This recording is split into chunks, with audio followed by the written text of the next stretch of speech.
Soomaaliya meel kasta joogto halkan waxaan jeclaan inaan kusoo gudbiyo si khiyaar oo la magac baxday ceebla dadow caashaqii qulnaa codkii subagii horeeto dhirtiya karuurkii dhaqnaa geeliya caanihii wacnaa bulshadana hadalkiisa ma maqal abaartu markay cuslaato middaas markaa la qeeshta haddii cabdi soo rido calowxumo aan la seexan ceebla hadalkeed ma maqal markay dhirtaa lulayso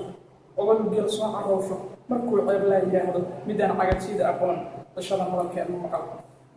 ciyaalka ardaaga jooga caleentii carabta dooga codku dharagtaa la taabo barbaarta ciyaarta dheesho cosabo in la isku sheego caddaysta barbaar jacaylka ciroolo ay gubashu gaarto sidii caado inoo ahayd cod iyo geel laga xareeyo wasiya sharaf dheer abuurto bulshadana hadalkeed ma maqal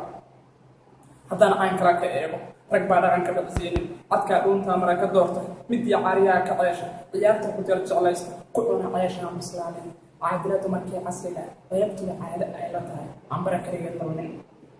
waxaa kale oo uryaashay qaybaystay hablaha cudoon casiisku jidkuu samaystay wasiyo qurux uu ku sheegay watii mulugbaa caddeeyey middaa caasinaysa ogtay cadaabtoo jirkii caddaysay dabkaba cunta aan masaari karin carruur iyo reer dhibcaata bulshada fiidmeer dhaqaaqday kareenka ku cashayn taqaana caweyska hoteelka dheesha cadkaa lagu wada khasaaray ayaa ceebduna u keenay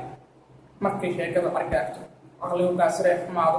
ay iyo xumaan la ceesho mid kale la ciyaartumayso caadiya dhaqankay hilmaantay rag baa canaday yidhaahda allahu isidiya sharaftaa adaa caadila nacayna